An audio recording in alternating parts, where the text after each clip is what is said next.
What if the Social Security choice you made at 62 is not set in stone forever?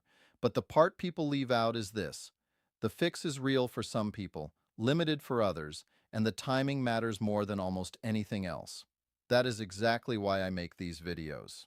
A lot of older adults are not looking for fancy money tricks.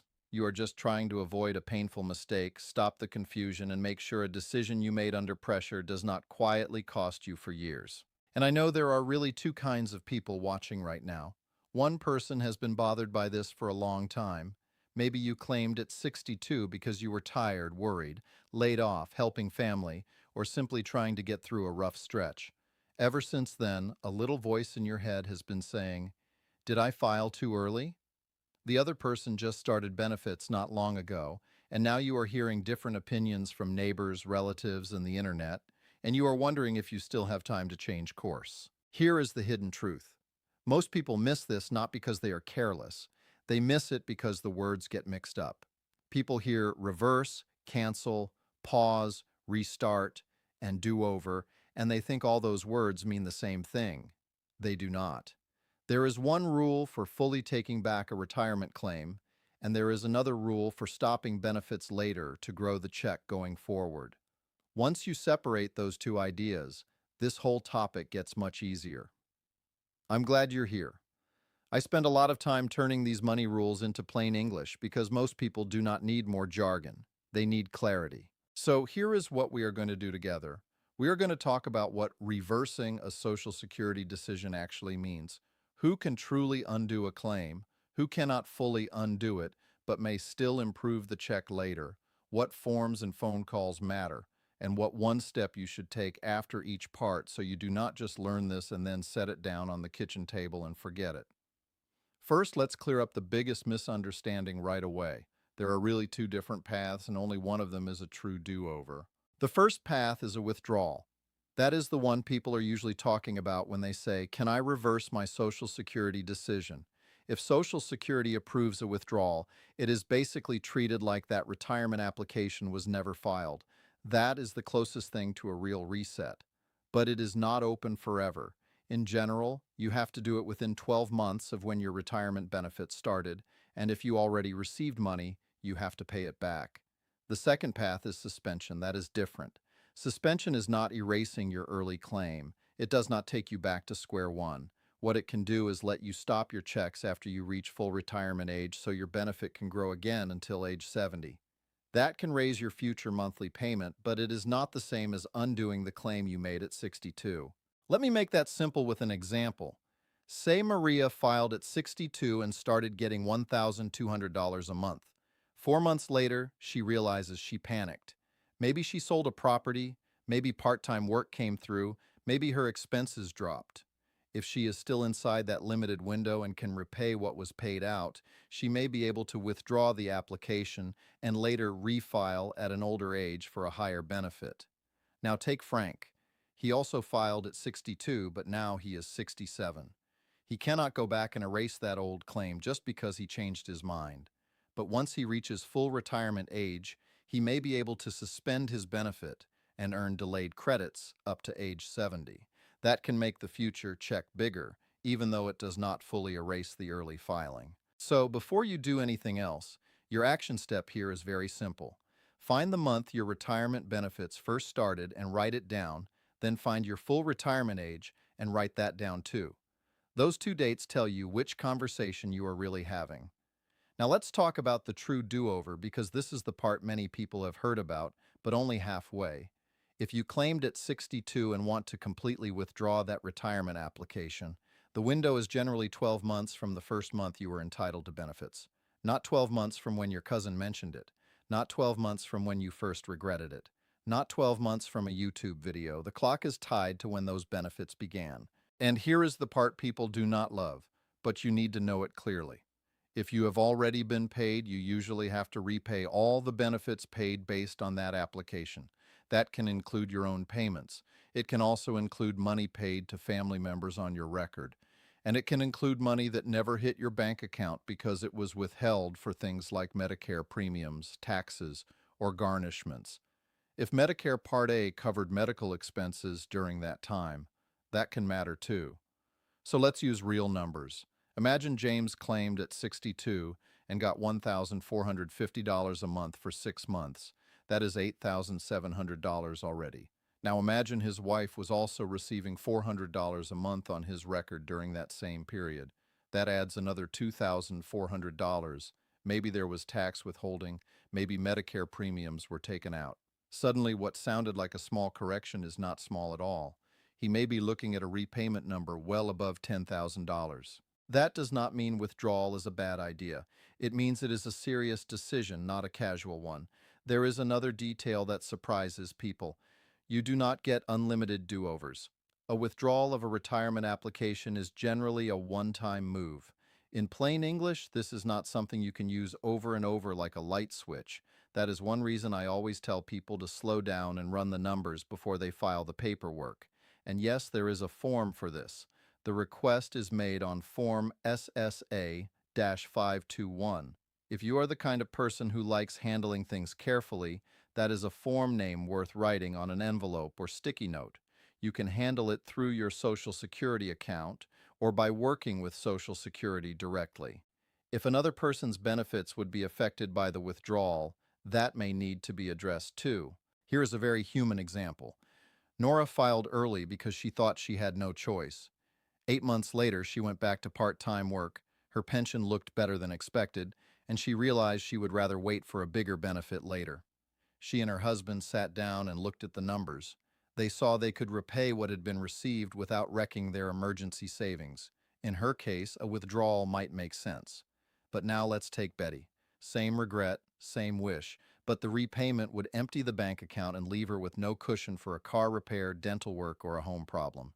In that case, even if she technically qualifies, the math may not work in real life. That is why the action step here is not rush to file the form.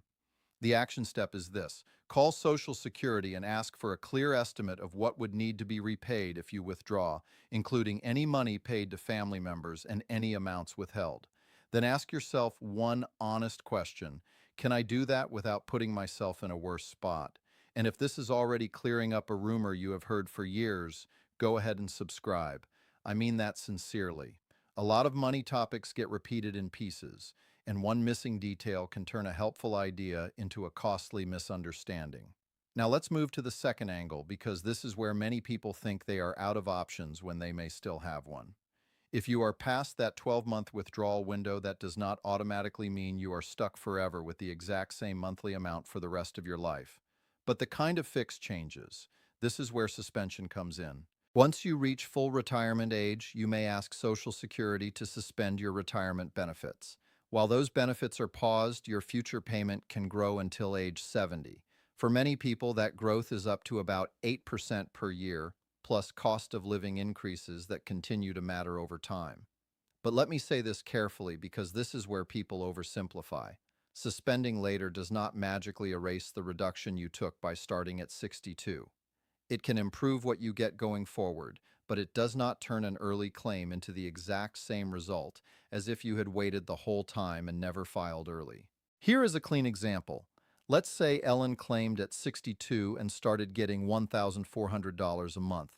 Years later, she reaches full retirement age and decides to suspend until 70.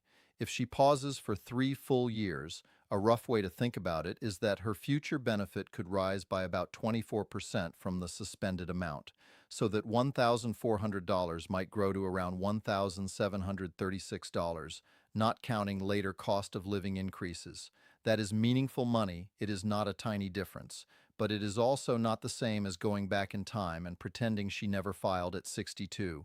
This matters for another reason too. You cannot do this at 63 just because you changed your mind. Suspension is tied to full retirement age. For most people, that age is somewhere between 66 and 67. So if you are 64 and somebody told you to just pause your Social Security, that advice is incomplete. And there is another wrinkle people forget. While your benefit is suspended, you do not get those monthly payments. That sounds obvious, but in real life, people sometimes focus so hard on the bigger future check that they forget the present-day cash flow. If you need every dollar right now to buy groceries, pay rent, or keep the lights on, suspension may not be practical. Now let's make it more personal. Suppose Harold claimed early after a layoff. At 67, he is healthier than expected, still doing a little consulting, and does not need the Social Security check as badly as he did at 62. For him, suspending could be a smart way to raise the payment later. But if his current budget is already stretched thin, pressing pause may create more stress than benefit. So the action step here is this. If you are past the 12-month withdrawal window, do not assume the story is over. Check whether you have reached full retirement age, and if you have, ask Social Security what your estimated monthly amount would be if you suspend and restart later. Then compare that higher future amount against the income you would give up during the pause. And let me give you a quick check-in here. If you are sitting there thinking, why didn't anybody explain it this way before? You are not alone. Social Security is not always hard because the rules are impossible. Sometimes it is hard because the same topic gets explained in 5 different ways by 5 different people. Now, I want to talk about one of the most common mistakes people make, because this is where perfectly smart people get tripped up. They hear one true sentence and turn it into a bigger promise than it really is. The true sentence is this. Yes, some people can reverse a Social Security decision after claiming at 62. The part that gets left out is that a full withdrawal has a narrow time window and a repayment requirement. Then, when people learn about suspension, they start mixing that into the same story and assume they can fully undo an early claim years later. That is where the trouble starts. Let's say Carol claimed at 62 and now she is 65. She sees a video headline somewhere that says, "You can still reverse your Social Security." She gets excited. She thinks all she has to do is make one phone call and everything will be restored, but she is already past the main withdrawal window. She cannot simply wipe the slate clean anymore. Her realistic question is different now. Her real question is, when I reach full retirement age, would suspension help enough to matter? See how different those are? Another common mistake is forgetting about other people connected to the claim. If someone else is getting benefits on your record, your choice may not affect only you. That matters both with withdrawal and with suspension. Money decisions in retirement are often family decisions, even when the check arrives in one person's name. I have seen this happen in very ordinary households. One spouse wants to pull a lever fast because the online advice sounds exciting. The other spouse is thinking, wait a minute, what happens to our budget next month? That pause is not fear. That pause is wisdom. And here is one more mistake. People sometimes focus only on the size of the future check and forget the cost of getting there. If withdrawal requires a large repayment or suspension requires going without a monthly benefit for years, the better move on paper may not be the better move in your life. So the action step here is to stop using the word reverse until you know which rule you are talking about. Are you talking about a full withdrawal within the allowed window, or are you talking about suspension after full retirement age to grow the payment later? Write those as 2 separate options on a piece of paper. That one small act can save you from making a decision based on the wrong promise. And if you are still with me here, you are my kind of people. You are the ones who read the last page before signing, look twice at the bank statement, and know that simple money advice is usually missing one important sentence. Now let's get to the strongest example, because this is where timing really shows its teeth. Imagine 2 neighbors, both claimed at 62, both started getting about $1,600 a month. The first one, Ron, files in January. By October, he realizes he moved too fast. His work situation improved, his savings look better than expected, and he knows this early claim could lock in a lower monthly amount for a long time. Because he acts while he is still inside the allowed withdrawal window, he has a real choice to examine. It is not painless. He may have to repay a large amount, but he still has the chance to step back, regroup, and possibly refile later for a higher benefit. The second one, Sam, hears the same rumor but waits. He tells himself he will look into it later. Later turns into another birthday, another holiday season, another tax year. By the time he finally makes the call, the clean do-over option is gone. Now his path is narrower. He may still be able to suspend later at full retirement age, but the full reset is no longer sitting on the table. That difference is not about intelligence. It is not about who worked harder. It is about timing. And let me add one more layer because this matters. The right answer is not always reverse it. Sometimes the best outcome is to leave the claim alone. If you claimed early because you truly needed the money and repaying it now would strain your life, then keeping the benefit may be the wiser move. A smaller check with peace of mind can be better than a bigger future check that costs you sleep today. That is why I never want you to hear this topic as a trick or loophole. It is not hidden treasure buried in the backyard. It is a real rule with real limits, and it helps only when the numbers and the timing line up with your life. So here is your action step for this part, and I really want you to do it if this topic applies to you. Put two dates on your calendar today: the end of your 12-month withdrawal window, if you're still in it, and your full retirement age, if you are not there yet. Those two dates can completely change the kind of decision you are allowed to make. Now, because you stayed with me, let me give you two extra points that can save you even more confusion. First, here is the helpful strategy. Before you file anything, compare three numbers, not one. Look at what you get now, what you would get later if you do nothing, and what you would get later if you withdraw and reapply or if you suspend at full retirement age. A lot of people compare only the first and third number and forget the middle one. But the middle one matters. Sometimes doing nothing is not as bad as you fear. Sometimes the improvement from a change is bigger than expected. The point is, you want a side-by-side comparison, not a guess.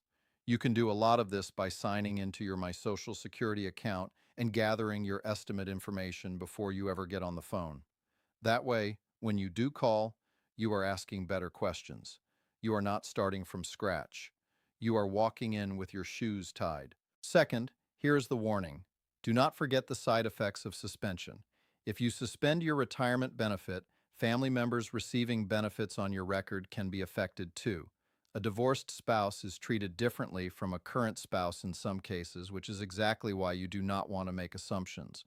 Also, if you are on Medicare, do not assume those premiums will just take care of themselves while your Social Security is paused. If the premium is no longer being taken out of your monthly check, you need to know how it will be paid so your coverage stays in good shape. That may sound like a small detail. It is not. A lot of retirement mistakes happen in the corners, not the center. People focus on the big monthly number and forget the billing, the spouse impact, the tax withholding, or the repayment total. Then the good idea becomes a messy surprise. So if I could boil this whole conversation down to one simple message, it would be this. Claiming Social Security at 62 is not always forever, but the kind of fix available to you depends on where you are in the timeline. Early on, some people can fully withdraw and start over later, but only if they meet the rules and repay what was paid out. Later on, some people can still improve their future check by suspending at full retirement age, but that is not the same as erasing the original early claim. Why does this matter so much? Because one wrong assumption can cost you years of smaller checks or push you into a repayment plan that never made sense for your budget in the first place. And the action to take today is simple. Figure out which lane you are in. Are you still within the withdrawal window, or are you looking at suspension later? Once you know that, the fog starts to lift. And one thing before you go, if you know one person who claimed early and still wonders if they made the right choice, please share this video with them. Not in a dramatic way, just in a caring way. A brother, a sister, a neighbor, a church friend, an old coworker. Sometimes people do not need a lecture. They just need one clear explanation at the right time.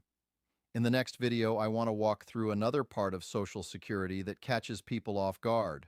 What really happens when you keep working after you start benefits, and when a withheld check is not actually lost forever? That one surprises a lot of people too. I'll see you there.